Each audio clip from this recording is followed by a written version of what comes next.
ਸਤਿ ਸ਼੍ਰੀ ਅਕਾਲ। ਤੁਸੀਂ ਜੁੜੇ ਹੋਏ ਹੋ ਪੰਜਾਬੀ ਰੇਡੀਓ USA ਦੇ ਨਾਲ ਤੇ ਮੈਂ ਹਾਂ ਪ੍ਰਵੀਨ ਸ਼ਰਮਾ ਲੈ ਕੇ ਹਾਜ਼ਰ ਹਾਂ ਪ੍ਰੋਗਰਾਮ ਖਬਰ ਤੇ ਨਜ਼ਰ ਪ੍ਰੋਗਰਾਮ ਦੇ ਵਿੱਚ ਕੀ ਅਹਿਮ ਤੇ ਕੀ ਖਾਸ ਖਬਰਾਂ ਨੂੰ ਲੈ ਕੇ ਚਰਚਾ ਕਰਨ ਦੇ ਲਈ ਜੁੜ ਚੁੱਕੇ ਨੇ ਪੰਜਾਬ ਤੋਂ ਪੱਤਰਕਾਰ ਦੀਪਕ ਸ਼ਰਮਾ ਚਨਾਰਥਲ ਜੀ। ਸ਼ਰਮਾ ਜੀ, ਸਤਿ ਸ਼੍ਰੀ ਅਕਾਲ। ਸਵਾਗਤ ਹੈ ਜੀ ਪੰਜਾਬੀ ਰੇਡੀਓ USA ਤੇ। ਸਤਿ ਸ਼੍ਰੀ ਅਕਾਲ ਪ੍ਰਵੀਨ ਜੀ, ਸਾਰੇ ਦਰਸ਼ਕਾਂ ਨੂੰ, ਸਾਰੇ ਸਰੋਤਿਆਂ ਨੂੰ ਪਿਆਰ ਭਰੀ ਸਤਿ ਸ਼੍ਰੀ ਅਕਾਲ ਜੀ।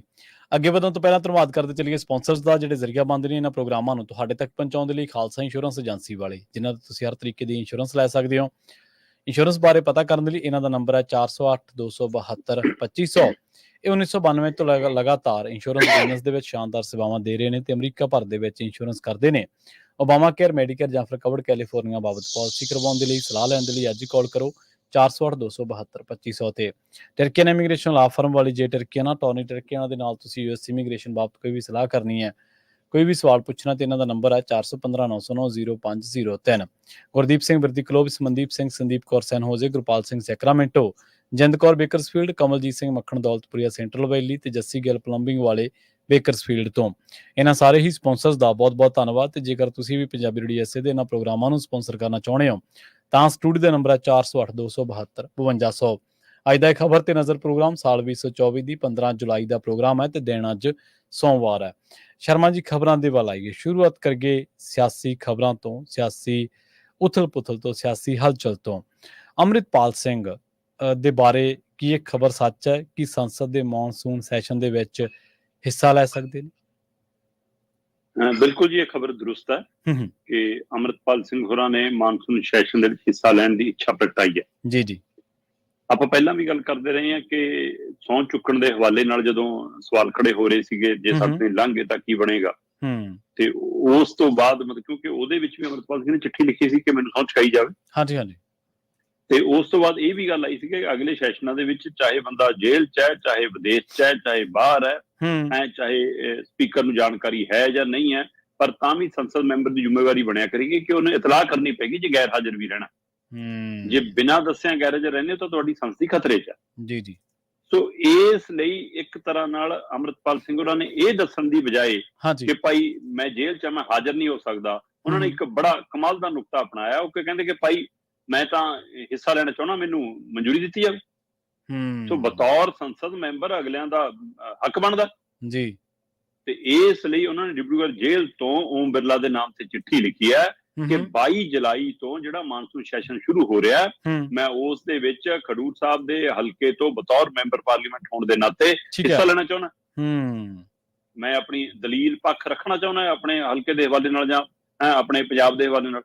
ਸੋ ਇਸ ਲਈ ਉਹ ਹੁਣ ਮਨਜ਼ੂਰੀ ਵਾਲੀ ਚਿੱਠੀ ਤੋਂ ਬਾਅਦ ਹੁਣ ਓਮ ਬਿਰਲਾ ਦੇ ਹਵਾਲੇ ਹੈ ਕਿ ਕੀ ਉਹ ਮਨਜ਼ੂਰੀ ਦਿੰਦੇ ਨੇ ਪਹਿਲਾਂ ਵਾਂਗੇ, ਕਿ ਉਹ ਤਾਂ ਸਹੁੰ ਚੁੱਕਣੀ ਤਾਂ ਬਹੁਤ ਜ਼ਰੂਰੀ ਸੀ ਕਿ ਹੁਣ ਉਹ ਫਿਰ ਇਹ ਸਾਰਾ ਕੁਝ, ਕਿਉਂਕਿ ਖਰਚਾ ਵੀ ਸਵਾਲ ਖੜਾ ਹੈ, ਸੁਰੱਖਿਆ ਵੀ ਸਵਾਲ ਖੜੀ ਹੈ ਅਗਲਿਆਂ ਲਈ। ਸੋ ਇਹ ਸਾਰੀਆਂ ਪ੍ਰਕਿਰਿਆਵਾਂ ਚ ਤੇ ਜਿਨ੍ਹਾਂ ਤੋਂ ਮਨਜ਼ੂਰੀ ਲੈਣੀ ਆ ਉਹ ਵੀ ਸਾਰਿਆਂ ਨੂੰ ਪਤਾ ਤੇ ਉਧਰੋਂ ਹਰੀ ਝੰਡੀ ਮਿਲੂਗੀ ਤਾਂ ਅਗਲੇ ਅੱਗੇ ਵਧਣਗੇ। ਸੋ ਇਸ ਲਈ ਸਾਰੀ ਪ੍ਰਕਿਰਿਆ ਨੂੰ ਦੁਬਾਰਾ ਅਪਣਾਇਆ ਜਾਂਦਾ ਜਾਂ ਮਤਲਬ ਕਿ ਉਸ ਨੂੰ ਇਸ ਰੂਪ ਚ ਲਿਆ ਜਾਏਗਾ ਕਿ ਹਾਂ ਤੁਸੀਂ ਜੇਲ੍ਹ ਚੋਂ ਇਸ ਲਈ ਨਹੀਂ ਆ ਸਕਦੇ, ਅਸੀਂ ਤੁਹਾਡੀ ਚਿੱਠੀ ਵਾਚ ਲਈ ਜੀ, ਹੁਣ ਤੁਹਾਡੀ ਮਤਲਬ ਗੈਰ ਹਾਜ਼ਰੀ ਉਵੇਂ ਨਹੀਂ ਲੱਗੂਗੀ, ਹੈ ਨਾ। ਪਰ ਅੰਮ੍ਰਿਤਪਾਲ ਸਿੰਘ ਹੋਰਾਂ ਨਾਲ ਮੁਲਾਕਾਤ ਕਰਨ ਗਈ ਸੀ ਉਹਨਾਂ ਦੀ ਧਰਮ ਪਤਨੀ। ਠੀਕ ਹੈ ਜੀ। ਤੇ ਇਹਨਾਂ ਨੇ ਆਪਣੀ ਚਿੱਠੀ, ਆਪਣਾ ਰੁੱਕਾ ਓਮ ਬਿਰਲਾ ਦੇ ਨਾਮ ਵਾਲਾ ਉਹਨਾਂ ਦੇ ਹੱਥ ਫੜਾਇਆ ਜੀ। ਉਹਨਾਂ ਨੇ ਆ ਕੇ ਜਿਹੜਾ ਡਿਬਰੂਗੜ੍ਹ ਜੇਲ੍ਹ ਦਾ ਸੁਪਰਡੈਂਟ ਹੈ ਉਹਨੂੰ ਦੱਸਿਆ ਕਿ ਆਹ ਭਾਈ ਚਿੱਠੀ ਹੈ, 22 ਜੁਲਾਈ ਦੇ ਵਿੱਚ ਸੈਸ਼ਨ ਅੰਮ੍ਰਿਤਪਾਲ ਸਿੰਘ ਹਿੱਸਾ ਲੈਣਾ ਚਾਹੁੰਦਾ, ਉਹਨੇ ਆਹ ਚਿੱਠੀ ਮੈਨੂੰ ਦਿੱਤੀ ਹੈ। ਤੇ ਉਹਨੇ ਉਹਨੂੰ ਤਸਦੀਕ ਕਰਕੇ ਓਕੇ ਕਰਤਾ ਤੇ ਹੁਣ ਉਹ ਓਮ ਬਿਰਲਾ ਨੂੰ ਭੇਜ ਦਿੱਤੀ ਗਈ। ਸੋ ਹੁਣ ਲੋਕ ਸਭਾ ਸਪੀਕਰ ਦੇ ਉੱਤੇ ਨਿਰਭਰ ਕਰਦਾ ਕਿ ਉਹ ਚਿੱਠੀ ਦੇ ਨਾਲ ਕੀ ਪ੍ਰਤੀਕਿਰਿਆ ਦਿੰਦੇ ਆ। ਪਰ ਅੰਮ੍ਰਿਤਪਾਲ ਸਿੰਘ ਹੋਰਾਂ ਨੇ ਆਪਣੀ ਇੱਛਾ ਸਪਸ਼ਟ ਰੂਪ ਪ੍ਰਗਟਾਤੀ ਕਿ ਮੈਂ ਇਕੱਲਾ ਸੰਸਦ ਮੈਂਬਰ ਦੀ ਸਹੁੰ ਚੁੱਕਣ ਤੱਕ ਸੀਮਤ ਨਹੀਂ, ਮੈਨੂੰ ਹਿੱਸਾ ਲੈਣ ਦੇ ਵੀ ਮਨਜ਼ੂਰੀ ਦਿੱਤੀ ਜਾਏ। ਨਹੀਂ ਦੇਖੋ, ਇਹ ਤਾਂ ਤੁਸੀਂ ਉਦੋਂ ਹੀ ਜਿੱਦੇ ਆਪਾਂ ਇਹਨਾਂ ਨੇ ਸਹੁੰ ਚੁੱਕੀ ਆ ਉਸ ਦਿਨ ਵੀ ਤੁਸੀਂ ਇਹ ਸਵਾਲ ਤਾਂ ਉਠਾਇਆ ਸੀਗਾ ਕਿ ਕੀ ਦੇਖੋ ਉਹ ਬੰਦਾ ਤੁਹਾਡੇ ਨਾਲ ਸਹਿਮਤ ਹੈ ਜਾਂ ਨਹੀਂ, ਪਰ ਕਿਉਂਕਿ ਲੋਕਾਂ ਨੇ ਚੁਣ ਕੇ ਭੇਜਿਆ ਇਸ ਕਰਕੇ ਉਹਨੂੰ ਟਾਈਮ ਪ੍ਰੋਪਰ ਮਿਲੇ, ਉਹ ਆਪਣੀ ਗੱਲ ਰੱਖ ਸਕੇ। ਹੈ ਤਾਂ ਉਹ ਮੈਂਬਰ ਨਾ ਹੁਣ ਤਾਂ ਤੁਹਾਡੀ ਪਾਰਲੀਮੈਂਟ ਦਾ, ਤੁਸੀਂ ਉਹਨੂੰ ਇਹ ਨਹੀਂ ਕਹਿ ਸਕਦੇ ਕਿ ਇਹ ਤਾਂ ਐਜ ਏ ਇੰਡੀਵਿਜੂਅਲ ਆ ਕੇ ਟਾਈਮ ਮੰਗਦਾ, ਉਹ ਤਾਂ ਚੁਣਿਆ ਹੋਇਆ। ਔਰ ਦੇਖੋ ਮੁਲਕ ਭਰ ਦੇ ਵਿੱਚ ਜਿੰਨਾ ਵੀ ਮੈਂਡੇਟ ਕਿਸੇ ਨੂੰ ਮਿਲਿਆ ਉਹਨਾਂ ਦੇ ਵਿੱਚੋਂ ਜਿਨ੍ਹਾਂ ਨੂੰ ਸਭ ਤੋਂ ਵੱਧ ਮਿਲਿਆ ਉਹਨਾਂ ਦੇ ਵਿੱਚੋਂ ਇੱਕ ਆ। ਪੰਜਾਬ ਦੇ ਵਿੱਚ ਤਾਂ ਤਕਰੀਬਨ ਸਭ ਤੋਂ ਵੱਧ ਹੈ, ਸਭ ਤੋਂ ਹੀ ਵੱਧ ਹੈ। ਹਾਂਜੀ, 1,97,210। ਹਾਂਜੀ। ਹੁਣ ਟੈਕਨੀਕਲਟੀ ਦੇ ਵਿੱਚ ਕਿਵੇਂ ਚੀਜ਼ਾਂ ਅਮਲੀ ਰੂਪ ਦੇ ਵਿੱਚ ਲਾਗੂ ਹੋ ਸਕਦੀਆਂ ਜਾਂ ਇਹ ਓਮ ਬਿਰਲਾ ਕੀ ਰਿਸਪੌਂਡ ਕਰਦੇ ਨੇ ਇਹਨਾਂ ਚੀਜ਼ਾਂ ਉੱਤੇ, NSA, ਹਾਂਜੀ NSA ਚ ਕੀ ਮੱਦਾਂ ਨੇ, ਇਹ ਚੀਜ਼ਾਂ ਦੇਖਣ ਵਾਲੀਆਂ। ਅਗਲੀ ਖਬਰ ਦੇ ਵੱਲ ਵਧੀਏ, ਗੱਲ ਕਰੀਏ ਸ਼੍ਰੋਮਣੀ ਅਕਾਲੀ ਦਲ ਦੇ ਸੰਕਟ ਦੇ ਬਾਰੇ। ਪੰਜਾਬ ਜਾਂ ਕਹਿ ਸਕਦੇ ਹਾਂ ਦੇਸ਼ ਦੀ ਸਭ ਤੋਂ ਪੁਰਾਣੀ ਖੇਤਰੀ ਪਾਰਟੀ ਅੱਜ ਬਹੁਤ ਵੱਡੇ ਸੰਕਟ ਦੇ ਵਿੱਚੋਂ ਲੰਘ ਰਹੀ ਹੈ। ਕਾਰਨ ਨੇ ਅਤੀਤ ਦੇ ਵਿੱਚ ਲਏ ਗਏ ਕੁਝ ਉਹ ਫੈਸਲੇ ਜਿਹੜੇ ਨਾ ਤਾਂ ਪੰਥ ਦੇ ਮੁਨਾਫਿਕ ਸੀਗੇ ਤੇ ਨਾ ਹੀ ਪੰਜਾਬ ਦੇ ਮਾਫਿਕ ਸੀਗੇ। ਸੁਖਬੀਰ ਬਾਦਲ ਨੂੰ ਕਹਿੰਦੇ ਸਿੰਘ ਸਾਹਿਬਾਨ ਨੇ ਅਕਾਲ ਤਖ਼ਤ ਸਾਹਿਬ ਤੇ ਤਲਬ ਕੀਤਾ ਜੀ। ਬਿਲਕੁਲ ਜੀ, ਪੰਜ ਸਿੰਘ ਸਾਹਿਬਾਨਾਂ ਦੀ ਸ਼੍ਰੀ ਅਕਾਲ ਤਖ਼ਤ ਸਾਹਿਬ ਤੇ ਬੈਠਕ ਸੀ ਜੀ। ਉਸ ਬੈਠਕ ਤੋਂ ਬਾਅਦ ਫੈਸਲਾ ਕੀਤਾ ਗਿਆ ਕਿ ਜਿਹੜਾ ਮਾਫੀਨਾਮਾ ਆਇਆ ਅਕਾਲੀ ਲੀਡਰਾਂ ਦਾ, ਜਿਨ੍ਹਾਂ ਨੂੰ ਹੁਣ ਸੁਖਬੀਰ ਬਾਦਲ ਦੀ ਧਿਰ ਬਾਕੀ ਅਕਾਲੀ ਦੱਸਦੀ ਆ ਤੇ ਉਹ ਆਪਣੇ ਆਪ ਨੂੰ ਅਸਲੀ ਅਕਾਲੀ ਦੱਸਦੇ ਨੇ, ਉਹਨਾਂ ਦਾ ਜਿਹੜਾ ਮਾਫੀਨਾਮਾ, ਉਹ ਮਾਫੀਨਾਮੇ 'ਚ ਲੁਕਵੀਂ ਸ਼ਿਕਾਇਤ ਪੱਤਰ ਹੈ। ਠੀਕ ਹੈ ਜੀ। ਉਹ ਸਹੀ ਮਾਇਨੇ 'ਚ ਇਹ ਹੈ ਕਿ ਜੀ ਅਕਾਲੀ ਦਲ ਦੇ ਵਿੱਚ ਰਹਿੰਦੇ ਜਿਹੜੀਆਂ ਗਲਤੀਆਂ ਹੋਈਆਂ ਉਹਦੇ ਲਈ ਅਸੀਂ ਆਪਣੀ ਮਾਫੀ ਮੰਗ ਲਈ, ਪਰ ਇਹਨਾਂ ਗੁਨਾਹਾਂ ਲਈ ਜ਼ਿੰਮੇਵਾਰ ਸੁਖਬੀਰ ਬਾਦਲ ਹੈ, ਇਸ ਲਈ ਉਹਨੂੰ ਤਲਬ ਕਰੋ। ਜੀ ਜੀ। ਸੋ ਉਸ ਚਿੱਠੀ ਨੂੰ ਬਾਚਦਿਆਂ, ਵਿਚਾਰ ਕਰਦਿਆਂ ਸਿੰਘ ਸਾਹਿਬਾਨਾਂ ਨੇ, ਜਥੇਦਾਰ ਸਾਹਿਬਾਨ ਨੇ, ਪੰਜਾਂ ਨੇ ਰਾਏ ਕਰਕੇ ਸ਼੍ਰੋਮਣੀ ਅਕਾਲੀ ਦਲ ਦੇ ਪ੍ਰਧਾਨ ਸੁਖਬੀਰ ਬਾਦਲ ਨੂੰ ਕਿਹਾ ਕਿ 15 ਦਿਨਾਂ 'ਚ ਲਿਖਤੀ ਸਪਸ਼ਟੀਨਾਮਾ ਖੁਦ ਪੇਸ਼ ਹੋ ਕੇ ਸਾਹਮਣੇ ਲਿਆਓ। ਠੀਕ ਹੈ ਜੀ। ਸੋ ਇੱਕ ਤਰ੍ਹਾਂ ਨਾਲ ਉਹਨੂੰ 15 ਦਿਨਾਂ ਦੇ ਅੰਦਰ ਅੰਦਰ ਪੇਸ਼ ਹੋਣ ਲਈ ਹਦਾਇਤ, ਹੁਕਮ, ਫਰਮਾਨ ਜਾਰੀ ਕਰ ਦਿੱਤਾ ਗਿਆ। ਪਰ ਜਿਹੜੀ ਗੱਲ ਤੁਸੀਂ ਕਹਿ ਰਹੇ ਹੋ ਕਿ ਅਕਾਲੀ ਦਲ ਮਤਲਬ ਕਿਸ ਸਥਿਤੀ 'ਚ ਆ ਗਿਆ, ਤੁਸੀਂ ਇਹਦੀ ਤਸਵੀਰ ਜੇ ਦੇਖਣੀ ਹੈ, ਕੱਲ ਚੰਡੀਗੜ੍ਹ ਨਜ਼ਰ ਆਈ ਹੈ ਤਸਵੀਰ। ਠੀਕ ਹੈ ਜੀ। ਚੰਡੀਗੜ੍ਹ ਦੇ ਵਿੱਚ ਕੱਲ ਇਹ ਪਤਾ ਲੱਗ ਗਿਆ ਕਿ ਹਾਂ, ਜਿਹੜਾ ਚੰਦੂ ਮਾਜਰੇ ਹੋਰੀ, ਜਗੀਰ ਕੌਰ ਵਾਲੇ, ਉਹਨਾਂ ਵਾਲਾ ਧੜਾ, ਉਹਨਾਂ ਦੀ ਧੜੇ ਦੀ ਬੈਠਕ ਹੈ। ਠੀਕ ਹੈ ਜੀ। ਜਦੋਂ ਇਹ ਤੈਅ ਹੋ ਗਿਆ ਕਿ ਉਹ ਚੰਡੀਗੜ੍ਹ 'ਚ ਬੈਠਕ ਕਰਨ ਜਾ ਰਹੇ ਨੇ, ਤਾਂ ਸੁਖਬੀਰ ਬਾਦਲ ਵਾਲੀ ਧਿਰ ਨੂੰ ਇਹ ਫਿਕਰ ਪੈ ਗਿਆ ਕਿ ਉਹ ਬੈਠਕ ਕਿਤੇ ਅਕਾਲੀ ਦਲ ਦੇ ਤਹਿ ਦਫ਼ਤਰ 'ਚ ਨਾ ਹੋ ਜਾਵੇ, ਜਦੋਂ ਕਿ ਉਹਨਾਂ ਨੂੰ ਅਜੇ ਪਾਰਟੀ 'ਚੋਂ ਕੋਈ ਕੱਢਣ ਵਾਲਾ ਪ੍ਰਮਾਣ, ਕੋਈ ਇਹੋ ਜਿਹੀ ਗੱਲਬਾਤ ਕਿਤੇ ਕੁਝ ਨਹੀਂ ਹੈ। ਨਹੀਂ, ਬਿਲਕੁਲ ਸਹੀ ਹੈ। ਪਰ ਉਹ ਤੋਂ ਪਹਿਲਾਂ ਕਿ ਉਹ ਪਹੁੰਚਣ, ਅਕਾਲੀ ਦਲ ਨੇ ਆਪਣੇ ਮੋਹਾਲੀ, ਫਤਿਹਗੜ੍ਹ, ਰੋਪੜ, ਇਸ ਖੇਤਰ ਵਾਲੇ, ਚੰਡੀਗੜ੍ਹ ਵਾਲੇ ਜਿੰਨੇ ਲੀਡਰ ਸੀ, ਸਾਰਿਆਂ ਨੂੰ ਬੁਲਾ ਕੇ ਕੁਰਸੀਆਂ ਮੇਜ਼ਾਂ ਤੇ ਫਟਾਫਟ ਬਿਠਾ ਲਿਆ ਭਰ ਜਾਵੇ, ਤੇ ਪੂਰਾ ਲਾਲ ਲਸ਼ਕਰ ਪਹੁੰਚ ਗਿਆ ਤੇ ਚੰਡੀਗੜ੍ਹ ਪੁਲਿਸ ਨੂੰ ਇਤਲਾਹ ਕਰਤੀ। ਠੀਕ ਹੈ ਜੀ। ਪੁਲਿਸ ਨੇ ਘੇਰਾਬੰਦੀ ਕਰ ਲਈ ਦਫ਼ਤਰ ਦੀ, ਨਾਕਾਬੰਦੀ ਹੋ ਗਈ ਪੂਰੀ, ਮਤਲਬ ਇਸ ਡਰ ਤੋਂ ਕਿ ਉਹ ਆ ਕੇ ਅੰਦਰ ਨਾ ਬੈਠ ਜਾਣ। ਤੇ ਦਲਜੀਤ ਚੀਮਾ ਹੋਰੀ ਕਹਿੰਦੇ ਇਹ ਮੈਰਿਜ ਪੈਲਸ ਥੋੜਾ ਜਿਹੜਾ ਮਰਜ਼ੀ ਬੁੱਕ ਕਰ ਲੂਗਾ, ਇਹਦੀ ਚਾਬੀਆਂ ਦਾ ਪ੍ਰਧਾਨ ਕੋਲ ਹੁੰਦੀਆਂ, ਤੇ ਪ੍ਰਧਾਨ ਦੇ ਨਾਲ ਜਦੋਂ ਤਾਲਮੇਲ ਹੀ ਉਹਨਾਂ ਦਾ ਫਰੈਂਕ ਕਿਵੇਂ ਵੜ ਜਾਣਗੇ, ਇਹ ਤਾਂ ਕਬਜ਼ੇ ਵਾਲੀ ਗੱਲ ਹੈ। ਠੀਕ ਹੈ। ਤੇ ਉਹਨਾਂ ਨੇ ਬੈਠਕ ਕਿਤੇ ਹੋਰ ਕੀਤੀ, ਉਹ ਆਏ ਨਹੀਂ ਉੱਥੇ। ਕੀ ਉਹਨਾਂ ਨੇ ਸ਼ਗੂਫਾ ਛੱਡਿਆ ਸੀ ਡਰਾਉਣ ਲਈ, ਚੈੱਕ ਕਰਨ ਲਈ, ਕੀ ਸਥਿਤੀ ਹੈ, ਇਹ ਆਉਣ ਵਾਲਾ ਸਮਾਂ ਦੱਸੂਗਾ। ਪਰ ਇਹ ਸਾਰੇ ਘਟਨਾਕ੍ਰਮ ਨੇ ਇੱਕ ਤਸਵੀਰ ਸਾਹਮਣੇ ਲਿਆਤੀ ਕਿ ਜਿਹੜਾ ਅਕਾਲੀ ਦਲ ਕਦੇ ਪੰਥਕ ਹਿੱਤਾਂ ਲਈ ਲੜਦਾ ਸੀ, ਜਿਹੜਾ ਅਕਾਲੀ ਦਲ ਕਦੇ ਪੰਜਾਬ ਦੇ ਹੱਕਾਂ ਲਈ ਜੂਝਦਾ ਸੀ, ਜਿਹੜਾ ਪਾਣੀਆਂ ਦੀ ਲੜਾਈ ਲੜਦਾ ਸੀ, ਉਹ ਹੁਣ ਕੁਰਸੀਆਂ, ਮੇਜ਼, ਇੱਟਾਂ, ਰੋੜੇ ਤੇ ਬਣਿਆ ਹੋਇਆ ਇੱਕ ਦਫ਼ਤਰ ਬਚਾਉਣ ਲਈ ਲੜਦਾ। ਬਿਲਕੁਲ ਸਹੀ ਹੈ। ਇੱਥੇ ਆ ਗਈ ਅਕਾਲੀ ਦਲ ਦੀ ਸਥਿਤੀ। ਤੇ ਦੂਸਰੇ ਪਾਸੇ ਸ਼੍ਰੀ ਅਕਾਲ ਤਖ਼ਤ ਸਾਹਿਬ ਤੇ ਜਿਹੜਾ ਤਲਬ ਕੀਤਾ ਗਿਆ, ਹੁਣ ਕੀ ਇਹ ਜਥੇਦਾਰ ਸਾਹਿਬ ਨੇ ਉਹ ਸ਼ਿਕਾਇਤ ਪੱਤਰ ਨੂੰ ਦੇਖ ਕੇ ਤਲਬ ਕੀਤਾ, ਜਾਂ ਇਹ ਵੀ ਸੁਖਬੀਰ ਬਾਦਲ ਦੀ ਸਹਿਮਤੀ ਨਾਲ? ਜੀ, ਸਵਾਲ ਇੱਥੇ ਵੀ ਉੱਠ ਰਹੇ ਕਿ ਇਹ ਵੀ ਇੱਧਰ ਦੀ, ਕਿਉਂਕਿ ਸੁਖਬੀਰ ਬਾਦਲ ਵੀ ਇਹੀ ਗੱਲ ਕਹਿੰਦਾ ਕਿ ਮੈਂ ਤਾਂ ਪਹਿਲਾਂ ਉਹਨਾਂ ਨਾਲ ਪਹਿਲਾਂ ਮਾਫੀ ਮੰਗ ਚੁੱਕਿਆ ਜੀ, 2 ਵਾਰ ਮੰਗ ਚੁੱਕੇ, ਇੱਕ ਵਾਰ ਬਾਪੂ ਨਾਲ ਵੀ ਮੰਗ ਲਈ ਸੀ ਅਸੀਂ, ਇੱਕ ਵਾਰ ਮੈਂ ਵੀ ਮੰਗ ਲਈ। ਜੀ ਜੀ। ਅਸੀਂ ਤਾਂ ਜਿਹੀ ਜੀ ਮਾਫੀ ਚੰਦੂ ਮਾਜਰੇ ਉਹਨਾਂ ਨੇ ਕਹਿ ਕੇ ਮੰਗੀ ਆ ਕਿ ਆ ਜੀ ਆ ਬੇਅਦਬੀ ਵਾਲਾ ਮਸਲਾ ਹੋ ਗਿਆ ਜੀ, ਆ ਡੇਰੇ ਵਾਲੇ ਮਾਫੀਨਾਮੇ ਵਾਲਾ ਮਸਲਾ ਹੋ ਗਿਆ ਜੀ, ਇਹ ਸਾਰਾ ਕੁਝ ਹੋਇਆ, ਇਸ ਲਈ ਅਕਾਲੀ ਦਲ ਦੀ ਉਹ ਸਰਕਾਰ ਸੀ, ਉਸ ਸਮੇਂ ਸਾਰਾ ਕੁਝ ਸੀ, ਉਸ ਸਮੇਂ ਸਾਡੇ ਜਿਹੜੇ ਗੁਨਾਹ ਹੈ ਅਸੀਂ ਮਾਫੀ ਮੰਗਦੇ ਹਾਂ। ਇਹ ਨਹੀਂ ਦੱਸਿਆ ਕਿ ਉਹ ਵਿਉਂਤ ਘੜੀ ਕਿਹਨੇ ਸੀ, ਕਿਵੇਂ ਘੜੀ ਸੀ ਜੀ। ਉਸ ਜਦੋਂ ਘੜੀ ਜਾ ਰਹੀ ਸੀ ਤਾਂ ਅਸੀਂ ਵੀ ਸਿਰ ਹਿਲਾ ਰਹੇ ਸੀ ਜੀ, ਅਸੀਂ ਵੀ ਨੁਕਤੇ ਦੱਸ ਰਹੇ ਸੀ ਜੀ, ਅਸੀਂ ਵੀ ਉਹਦੇ ਹਿੱਸੇਦਾਰ ਸੀ ਜੀ, ਉਹਦੇ ਬਾਵਜੂਦ ਜੋ ਗਲਤੀਆਂ ਸੀ ਅਸੀਂ ਤਾਂ ਵੀ, ਮਤਲਬ ਇਹਦਾ ਮਤਲਬ ਗੁਨਾਹਗਾਰ ਦੋਵੇਂ ਤਰ੍ਹਾਂ ਬਰਾਬਰ ਨੇ। ਪਰ ਇਸ ਸਮੇਂ ਵਿਰੋਧੀ ਧਿਰ ਇਹ ਕਹਿੰਦੀ ਇਕੱਲੇ ਸੁਖਬੀਰ ਨੂੰ ਆਪਾਂ ਕਟਹਿਰੇ 'ਚ ਖੜਾ ਕਰ ਲਈਏ। ਹੁਣ ਕੀ ਸੁਖਬੀਰ ਕਟਹਿਰੇ 'ਚ ਖੜਾ ਹੋ ਕੇ ਆਪਣੇ ਆਪ ਨੂੰ ਬੇਦਾਗ ਸਾਬਤ ਕਰਨਾ ਚਾਹੁੰਦੇ ਨੇ, ਜਾਂ ਤਨਖਾਹ ਲਵਾ ਕੇ ਉਹ ਕਹਿਣਗੇ ਮੇਰਾ ਕੰਮ ਤਾਂ ਨਿਬੜ ਗਿਆ ਭਾਈ, ਹੁਣ ਆ ਜਾਓ ਤੁਸੀਂ ਜੀ। ਸੋ ਕੀ ਇਹ ਤੋਂ ਅਗਲੀ ਰਾਜਨੀਤੀ ਸ਼ੁਰੂ ਹੋਣ ਜਾ ਰਹੀ ਹੈ ਕਿ ਇਹ ਅਕਾਲੀ ਦਲ ਦਾ ਸ਼ੁੱਧੀਕਰਨ ਸ਼ੁਰੂ ਹੋਣ ਜਾ ਰਿਹਾ, ਦੇਖਣ ਵਾਲੀ ਗੱਲ। ਜੀ ਜੀ। ਕਿ ਇਹਦੇ ਵਿੱਚੋਂ ਨਿਕਲਣਾ ਕੀ ਹੈ, ਸਵਾਲ ਇਹ ਹੈ। ਪਰ ਪੰਜਾਬ ਨੂੰ ਲੈ ਕੇ, ਪੰਜਾਬ ਦੀ ਰਾਜਨੀਤੀ ਨੂੰ ਲੈ ਕੇ, ਪੰਜਾਬ ਦੇ ਮਸਲਿਆਂ ਨੂੰ ਲੈ ਕੇ ਜਿਹੜੀਆਂ ਤੇਰਾ ਫਿਕਰਮੰਦ ਨੇ, ਉਹ ਚਾਹੁੰਦੀਆਂ ਨੇ ਕਿ ਅਕਾਲੀ ਦਲ ਜਿਉਂਦਾ ਰਹੇ, ਪਰ ਉਹ ਸ਼੍ਰੋਮਣੀ ਅਕਾਲੀ ਦਲ ਹੋਵੇ। ਜੀ ਬਿਲਕੁਲ। ਬਾਦਲ ਚੰਦੂ ਮਾਜਰੇ ਵਾਲਾ ਨਹੀਂ। ਜਦੋਂ ਤੱਕ ਇਹ ਧੜਿਆਂ ਵਾਲਾ ਰਹੂਗਾ ਤਦ ਤੱਕ ਗੱਲ ਨਹੀਂ ਬਣਦੀ। ਸੋ ਇਸ ਲਈ ਇਹ ਸਥਿਤੀ ਦੇ ਵਿੱਚ ਅਜੇ ਨਜ਼ਰ ਨਹੀਂ ਆ ਰਹੇ। ਪਰ ਸਿੰਘ ਸਾਹਿਬ ਨੇ ਕੱਲ ਬੈਠਕ ਕੀਤੀ, ਉਹਦੇ ਵਿੱਚ ਕਈ ਫੈਸਲੇ ਰਹਿ ਗਏ, ਜਿਨ੍ਹਾਂ ਚ ਇੱਕ ਅਹਿਮ ਫੈਸਲਾ ਇਹ ਵੀ ਸੀਗਾ ਕਿ ਜੇਕਰ ਹੁਣ ਪੰਜਾਬ ਦੇ ਜਾਂ ਦੇਸ਼ ਦੇ ਵਿਦੇਸ਼ ਦੇ ਕਿਤੇ ਵੀ ਜੇ ਗੁਰੂ ਘਰ ਦੇ ਵਿੱਚ ਕੋਈ ਬੇਅਦਬੀ, ਕੋਈ ਛੇੜਖਾਨੀ, ਕੋਈ ਸ਼ਰਾਰਤ ਵਾਲੀ ਘਟਨਾ ਸਾਹਮਣੇ ਆਉਂਦੀ ਆ, ਤਾਂ ਉਹਦੇ ਲਈ ਸਭ ਤੋਂ ਪਹਿਲਾਂ ਉੱਥੋਂ ਦੀ ਪ੍ਰਬੰਧਕ ਕਮੇਟੀ ਜਿਹੜੀ ਗੁਰਦੁਆਰੇ ਦੀ ਸੇਵਾ ਸੰਭਾਲ ਕਰ ਰਹੀ ਹੈ, ਉਹ ਜ਼ਿੰਮੇਵਾਰ ਹੋਏਗੀ। ਠੀਕ ਹੈ ਜੀ। 24 ਘੰਟੇ ਉਹਨਾਂ ਦੀ ਜ਼ਿੰਮੇਵਾਰੀ ਹੈ ਕਿ ਕੋਈ ਸੇਵਾਦਾਰ ਤਾਇਨਾਤ ਕਰਨ, ਕੁਝ ਕਰਨ, ਮਤਲਬ ਇਹ ਸਥਿਤੀ ਨੂੰ ਲੈ ਕੇ ਉਹਨਾਂ ਨੇ ਇੱਕ ਸਖਤ ਫੈਸਲਾ ਲਿਆ। ਤੇ ਇਸੇ ਤਰ੍ਹਾਂ ਚਾਹੇ ਉਹ ਸ਼੍ਰੋਮਣੀ ਕਮੇਟੀ ਦੇ ਖਾਤਿਆਂ ਚੋਂ ਅਕਾਲੀ ਦਲ ਦੇ ਇਸ਼ਤਿਹਾਰ ਜਾਰੀ ਕਰਨ ਦਾ ਮਸਲਾ ਹੋਵੇ, ਚਾਹੇ ਉਹ ਡੇਰਾ ਮੁਖੀ ਨੂੰ ਮਾਫੀ ਦਾ ਮਸਲਾ ਹੋਵੇ, ਚਾਹੇ ਉਹ ਬੇਅਦਬੀ ਹੋਵੇ, ਚਾਹੇ ਸੁਮੇਧ ਸੈਣੀ ਵਾਲੇ ਪਹਿਲੂ ਹੋਣ।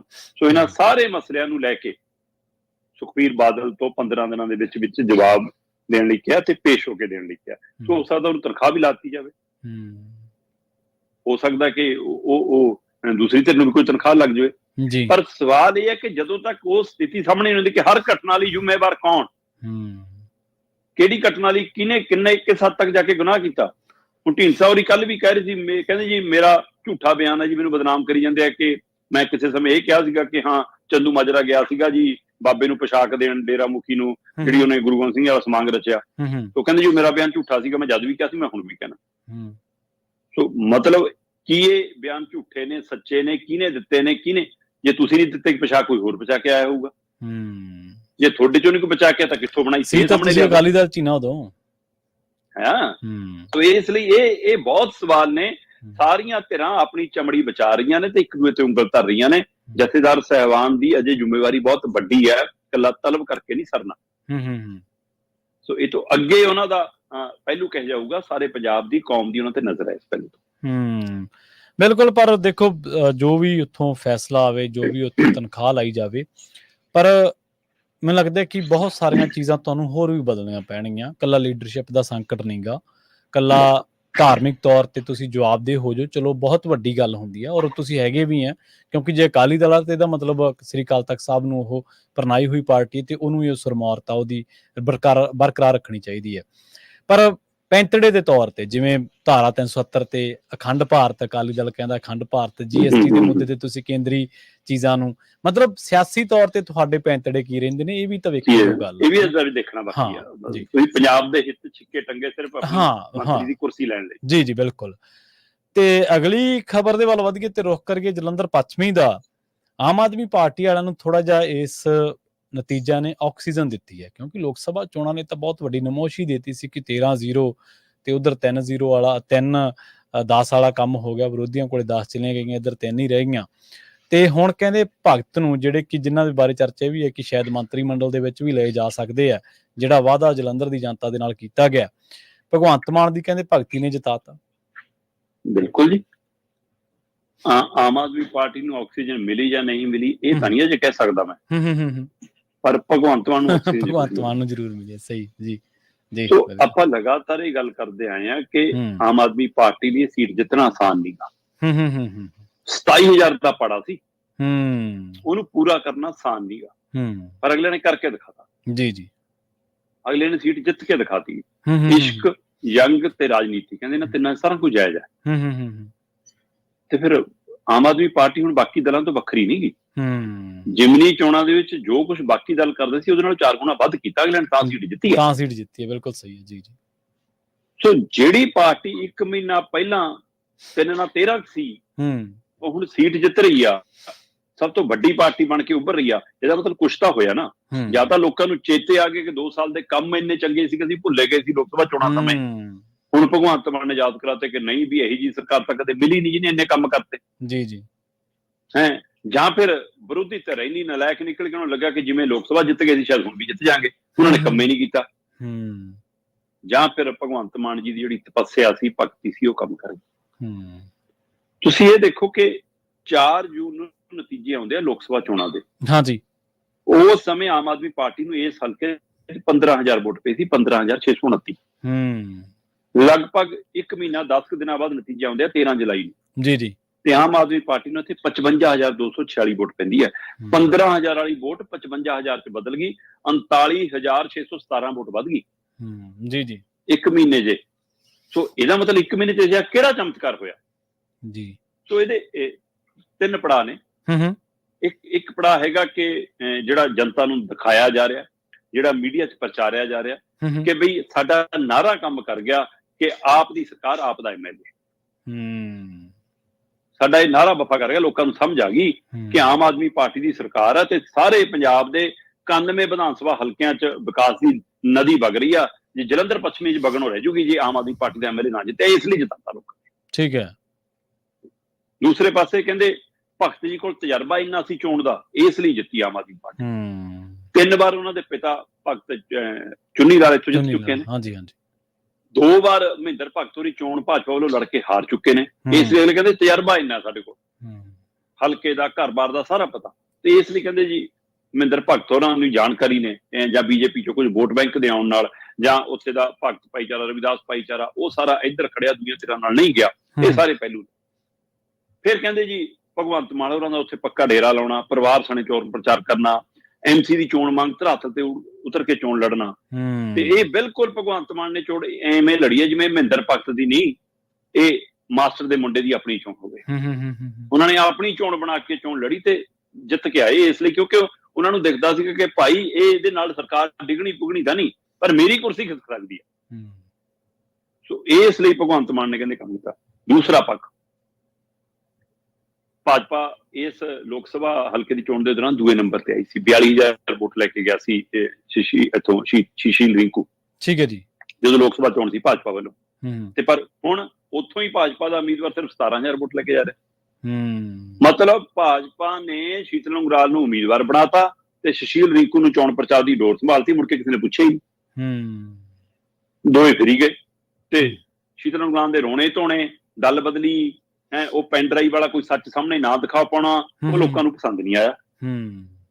ਤੇ ਭਗਤ ਚੁੰਨੀ ਲਾਲ ਦਾ ਵੀ ਜੋਰ ਅਜਮਾਇਸ਼ ਹੈਗੀ ਸੀ ਭਾਜਪਾ ਚ, ਉਹ ਵੋਟ ਬੈਂਕ ਲਿਆਇਆ ਵੀ।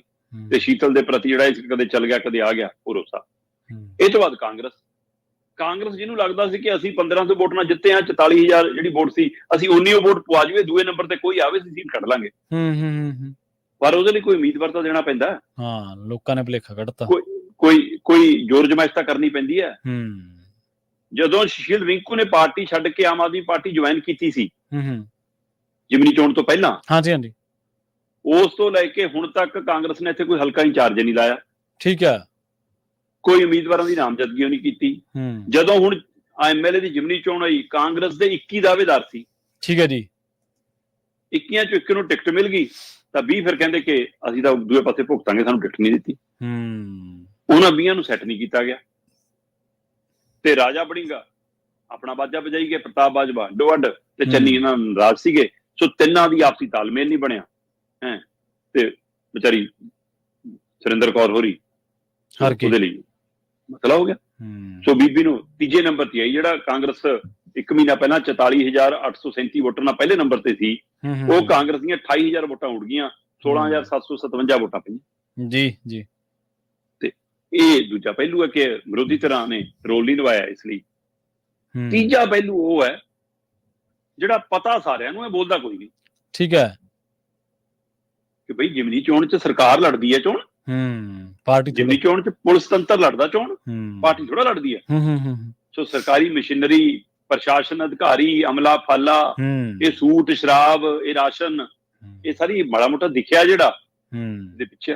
ਹਾਂ, ਕਾਂਗਰਸੀ ਤੇ ਭਾਜਪਾਈ ਉੱਥੇ ਹਲਕੇ 'ਚ ਬੈਠ ਕੇ ਰੌਲਾ ਪਾਈ ਜਾਂਦੇ ਆ ਕਿ ਸਾਡੇ ਜਿਹੜੇ ਸਥਾਨਕ ਲੀਡਰ ਸੀ ਨਾ, ਮਹੱਲੇ ਗਲੀਆਂ ਵਾਲੇ, ਉਹਨਾਂ ਨੂੰ 24 ਤੋਂ 25 ਲੱਖ ਚ ਆਮ ਆਦਮੀ ਪਾਰਟੀ ਨੇ ਖਰੀਦ ਲਿਆ। ਠੀਕ ਹੈ। ਤੇ ਆਮ ਆਦਮੀ ਪਾਰਟੀ ਕਹਿੰਦੀ ਸਾਨੂੰ ਕੀ ਲੋੜ ਸੀ ਖਰੀਦਣ ਦੀ, ਸਾਡੇ ਤਾਂ ਵਿਕਾਸ ਦੇ ਕੰਮ ਇੰਨੇ ਜ਼ਿਆਦਾ ਸੀ, ਲੋਕਾਂ ਨੂੰ ਚੇਤੇ ਆ ਗਏ, ਲੋਕਾਂ ਨੇ ਸਾਨੂੰ ਵੋਟ ਪਾ ਦਿੱਤੀ, ਅਸੀਂ ਕੋਈ ਨਹੀਂ ਖਰੀਦਿਆ। ਇੱਧਰ ਇਹ ਵੀ ਚਰਚਾ ਮੀਡੀਆ ਦੀ ਅਖਬਾਰਾਂ ਤੱਕ, ਸੁਰਖੀਆਂ ਤੱਕ ਨਿਕਲੀ ਆ ਕਿ ਭਾਈ ਆਮ ਆਦਮੀ ਪਾਰਟੀ ਦੀ ਸਰਕਾਰ ਨੇ ਜਲੰਧਰ ਖੇਤਰ ਦੇ ਉਦਯੋਗਪਤੀਆਂ ਨੂੰ ਖੁਸ਼ ਕਰਤਾ। ਠੀਕ ਹੈ। ਤੇ ਉਹਨਾਂ ਨੂੰ ਕਿਹਾ ਕਿ ਹੁਣ ਤੁਸੀਂ ਵੋਟਰਾਂ ਨੂੰ ਖੁਸ਼ ਕਰ ਦਿਓ। ਸੋ ਵਾਇਆ ਉਦਯੋਗਪਤੀ ਵੀ ਕਹਿੰਦੇ ਗੇਮ ਸੈੱਟ ਹੋਈ ਹੈ। ਠੀਕ ਹੈ। ਪਰ ਕੁੱਲ ਮਿਲਾ ਕੇ ਜੋ ਮਰਜ਼ੀ ਹੋਵੇ, ਭਗਵੰਤ ਮਾਨ ਦੀ ਭਗਤੀ ਨੇ ਆਮ ਆਦਮੀ ਪਾਰਟੀ ਨੂੰ ਸੀਟ ਜਿਤਾਤੀ। ਤੇ ਭਗਵੰਤ ਮਾਨ ਦੇ ਲਈ ਪਾਰਟੀ ਦੇ ਅੰਦਰ ਆਪਣੀ ਮੁੱਖ ਮੰਤਰੀ ਦੀ ਕੁਰਸੀ ਨੂੰ ਲੈ ਕੇ ਵੀ, ਪ੍ਰਧਾਨਗੀ ਨੂੰ ਲੈ ਕੇ ਵੀ ਜਿਹੜਾ ਦਬਦਬਾ ਕਾਇਮ ਹੋ ਗਿਆ। ਤੇ ਅਗਲੀ ਜਿਮਨੀ ਚੋਣਾਂ ਲਈ ਵੀ ਆਮ ਆਦਮੀ ਪਾਰਟੀ ਜਾਣ ਪੈਗੀ, ਜਿਹੜੀਆਂ 4 ਹੋਰ ਹੋਣੀਆਂ। ਤੇ ਲੋਕ ਤਾਂ ਗਿੱਦੜਬਾਹਾ ਬਨਾਮ ਜਲੰਧਰ ਪੱਛਮੀ ਦੀ ਚਰਚਾ ਕਰੀ ਜਾਂਦੇ ਨੇ ਕਿ ਆਪਸ ਚ ਇਹ ਵੀ ਸਮਝੌਤਾ ਹੈ ਕਹਿੰਦੇ। ਅੱਛਾ। ਸੋ ਹੁਣ ਜੋ ਵੀ ਹੋਊਗਾ ਉਹ ਗਿੱਦੜਬਾਹੇ ਵਾਲੀ ਚੋਣ ਚ ਪਤਾ ਲੱਗ ਜੂਗਾ ਫਿਰ, ਹੈ ਨਾ। ਪਰ ਇਸ ਨੇ ਕਿਤੇ ਨਾ ਕਿਤੇ ਦਰਸਾਤਾ ਕਿ ਆਮ ਆਦਮੀ ਪਾਰਟੀ ਦੀ ਚੋਣ ਜਿੱਤਣ ਤੋਂ ਬਾਅਦ ਲੋਕਾਂ ਨੇ ਇੰਨੀਆਂ ਵਧਾਈਆਂ ਆਮ ਆਦਮੀ ਪਾਰਟੀ ਨੂੰ ਦਿੱਤੀਆਂ ਜਿੰਨੀਆਂ ਪੁਲਿਸ ਤੰਤਰ ਨੂੰ ਸੋਸ਼ਲ ਮੀਡੀਆ ਤੇ ਦਿੱਤੀਆਂ। ਠੀਕ ਹੈ। ਸੋ ਇਸ ਲਈ ਇਹ ਭਗਵੰਤ ਮਾਨ ਹੋਰਾਂ ਦੀ ਭਗਤੀ ਜਿੱਤੀ ਹੈ, ਭਗਤ ਨਹੀਂ ਜਿੱਤੇ। ਜੀ ਬਿਲਕੁਲ। ਬਾਕੀ ਇਹ ਵੀ ਹੈ ਨਾ, ਜਿਵੇਂ ਹਲੇ 4 ਹੋਰ ਪਈਆਂ ਨੇ, ਬਰਨਾਲਾ, ਗਿੱਦੜਬਾਹਾ, ਡੇਰਾ ਬਾਬਾ ਨਾਨਕ ਤੇ ਚੱਬੇਵਾਲ। ਉੱਥੇ ਪਤਾ ਲੱਗ ਜੂਗਾ ਸਰਕਾਰ ਦਾ ਕਿ ਵਾਕਈ ਲੋਕਾਂ ਦਾ ਭਰੋਸਾ ਸਰਕਾਰ ਦੇ ਵਿੱਚ ਦੁਬਾਰਾ ਵਾਪਸ ਆ ਗਿਆ ਜਾਂ ਨਹੀਂ ਆਇਆ। ਦੇਖੋ, ਜਿਮਨੀ ਚੋਣ ਸਰਕਾਰ ਪੂਰੀ ਤਾਕਤ ਝੋਂਕ ਕੇ ਲੜਦੀ ਆ ਤੇ ਅਗਲੇ ਨੇ ਉਹ ਤਾਕਤ ਦਾ ਪ੍ਰਦਰਸ਼ਨ ਕਰਤਾ। ਪਰ ਜਿਵੇਂ ਤੁਸੀਂ ਦੱਸਿਆ ਵੀ ਇਕੱਲਾ ਸਰਕਾਰ ਦਾ ਇਹ ਵੀ ਠੀਕ ਹੈ, ਚਲੋ ਆਪਾਂ ਇਹ ਮੰਨ ਕੇ ਚੱਲਦੇ ਹਾਂ, ਪਰ ਦੂਜੀਆਂ ਧਿਰਾਂ ਜਿਵੇਂ ਕਾਂਗਰਸ ਦਾ ਆਪਾਂ ਜ਼ਿਕਰ ਕੀਤਾ ਜਾਂ ਸ਼ੀਤਲ ਉਂਗਰਾਲ ਦਾ ਜ਼ਿਕਰ ਕੀਤਾ, ਭਾਜਪਾ ਦਾ, ਅਕਾਲੀ ਦਲ ਦਾ ਆਪਾਂ ਹਾਲ ਵੇਖ ਲਿਆ, ਜਦੋਂ ਕੋਈ ਆਪੋਜੀਸ਼ਨ ਹੀ ਹੈ ਨਹੀਂ ਗੀ ਫਿਰ ਸੱਤਾਧਾਰੀਆਂ ਨੂੰ ਤਾਂ ਸੌਖਾ ਹੋ ਜਾਂਦਾ ਨਾ ਮੈਦਾਨ। ਜੀ ਇਸੇ ਹੀ ਗੱਲ ਨੂੰ ਆਪਾਂ ਇੱਕ ਹੋਰ ਪਹਿਲੂ ਤੋਂ ਥੋੜਾ ਜਿਹਾ ਹੋਰ ਜਾਣਨ ਦੀ ਜਿਹੜੀ ਆ ਉਹ ਕੋਸ਼ਿਸ਼ ਕਰਦੇ ਹਾਂ। ਕਹਿੰਦੇ ਮਾਨ ਵਾਂਗ ਪਹਿਲੇ ਮੁੱਖ ਮੰਤਰੀ ਵੀ ਜਮਾਉਂਦੇ ਰਹੇ ਜ਼ਿਮਨੀ ਚੋਣਾਂ ਦੇ ਡੇਰੇ ਪਰ। ਬਿਲਕੁਲ ਪ੍ਰਵੀਨ ਜੀ, ਜਦੋਂ ਭਗਵੰਤ ਮਾਨ ਹੋਰਾਂ ਨੇ ਜਲੰਧਰ ਕੈਂਟ ਚ ਘਰ ਲਿਆ ਕਿਰਾਏ ਤੇ ਉਸ ਤੋਂ ਬਾਅਦ ਕਿਹਾ ਕਿ ਮੈਂ ਇੱਥੇ ਹੀ ਬੈਠੂੰਗਾ, ਮੈਂ ਮਾਝੇ ਵਾਲਿਆਂ ਲਈ, ਦੁਆਬੇ ਵਾਲਿਆਂ ਲਈ ਇੱਥੋਂ ਹੀ ਸਰਕਾਰ ਚਲਾਇਆ ਕਰੂੰਗਾ, ਹਫ਼ਤੇ ਦਿਨ ਇੱਥੇ ਹੀ ਰਹੂੰਗਾ। ਤਦ ਮੀਡੀਆ 'ਚ ਵੀ ਸਵਾਲ ਉੱਠੇ, ਪੰਜਾਬ ਨੂੰ ਸਮਝਣ ਵਾਲੀਆਂ ਧਿਰਾਂ ਨੇ ਵੀ ਸਵਾਲ ਖੜੇ ਕੀਤੇ ਕਿ ਭਾਈ ਸਰਕਾਰ ਚੰਡੀਗੜ੍ਹੋਂ ਚਲਾਓ ਆ ਕੇ, ਤੁਸੀਂ ਤਾਂ ਪਿੰਡਾਂ 'ਚ ਚਲਾਉਣੀ ਸੀ, ਉਹ ਵੀ ਨਹੀਂ ਚੱਲੀ, ਘੱਟੋ ਘੱਟ ਚੰਡੀਗੜ੍ਹ ਦੇ ਦਫ਼ਤਰ ਤਾਂ ਨਾ ਛੱਡੋ ਹੁਣ। ਤੇ ਪਰ ਮੁੱਖ ਮੰਤਰੀ ਸਾਹਿਬ ਉੱਥੇ ਬੈਠ ਕੇ ਇਸ ਨੂੰ ਵਿਰੋਧੀ ਧਿਰਾਂ ਨੇ ਵੀ ਪ੍ਰਚਾਰਿਆ। ਠੀਕ ਹੈ ਜੀ, ਠੀਕ ਹੈ। ਅਕਾਲੀਆਂ ਨੇ, ਕਾਂਗਰਸੀਆਂ ਨੇ, ਭਾਜਪਾਈਆਂ ਨੇ, ਇਹਨਾਂ ਨੇ ਵੀ ਕਿਹਾ ਕਿ ਦੇਖੋ ਜੀ ਮੁੱਖ ਮੰਤਰੀ ਤਾਂ ਸਰਕਾਰ ਛੱਡ ਕੇ ਇੱਥੇ ਆ ਗਏ, ਪੰਜਾਬ ਛੱਡ ਕੇ ਇੱਥੇ ਆ ਗਏ। ਭਾਈ ਮੀਡੀਆ ਸਵਾਲ ਕਰੇ, ਠੀਕ ਹੈ, ਪੰਜਾਬ ਦੀਆਂ ਸਰਦ ਧਿਰਾਂ ਸਵਾਲ ਕਰਨ, ਠੀਕ ਹੈ, ਪੰਜਾਬ ਦਾ ਵੋਟਰ ਸਵਾਲ ਕਰੇ, ਠੀਕ ਹੈ, ਤੁਸੀਂ ਕਿਹੜੇ ਮੂੰਹ ਨਾਲ ਸਵਾਲ ਕਰਦੇ ਹੋ? ਤੁਹਾਡੇ ਲੀਡਰ ਵੀ ਇਹੀ ਕੁਝ ਕਰਦੇ ਰਹੇ ਨੇ। ਮਤਲਬ ਇਤਿਹਾਸ ਦੱਸਦਾ ਹੈ ਕਿ ਜਿਮਨੀ ਚੋਣਾਂ ਦੇ ਵਿੱਚ ਬਿਆਨ ਸਿੰਘ ਤੋਂ ਲੈ ਕੇ ਕੈਪਟਨ ਤੱਕ ਨੇ ਵੀ ਏਦਾਂ ਹੀ ਡੇਰੇ ਜਮਾਏ ਨੇ। ਜੀ ਜੀ।